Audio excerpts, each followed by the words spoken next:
검경 수사권 조정안이 경찰 권력을 비대화시킨다고 비판한 문무일 총장은 국민 기본권을 명분으로 내세웠습니다. 조국 청와대 민정수석이 문 총장의 우려를 경청하겠다고 밝힌 가운데 검찰은 적극적인 여론전에 나설 것으로 보입니다. 조성우 기자입니다. 검경 수사권 조정을 포함한 검찰 개혁은 문재인 대통령의 10대 대선 공약 가운데 하나입니다.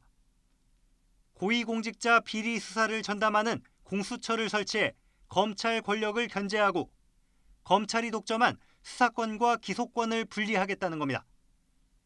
광역단위 자치경찰제를 시행해 경찰 권력도 분산하겠다고 공언했습니다. 문재인 정부 첫 검찰 수장인 문무일 검찰총장도 정치검찰 논란을 불러온 특별수사 비중을 줄이면서 보조를 맞춰왔습니다. 하지만 수사와 정보 수집을 그대로 맡는 경찰에 1차 수사 종결권까지 부여하는 수사권 조정안이 추진되자 반발했습니다.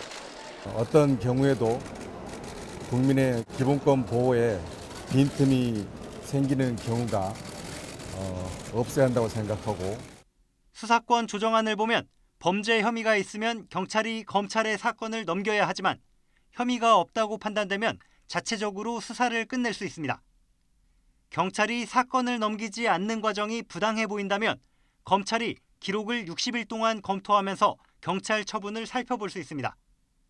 그런데도 경찰이 이미 끝낸 사건을 견제하는 것은 현실적으로 쉽지 않고 수사 과정에서 절차가 적법한지 견제하는 장치도 부족하다는 게 검찰 지적입니다. 조국 청와대 민정수석이 문 총장의 우려 역시 경청돼야 한다고 밝히면서 검찰로서는 의견을 제시할 길은 열릴 전망입니다. 문 총장도 정부와 국회에 적극적으로 의견을 개진하면서 국민을 상대로 검찰이 직접 수사하지 않더라도 경찰 수사를 지휘하고 통제해야 하는 이유를 알리는 데 주력할 것으로 보입니다. YTN 조성호입니다.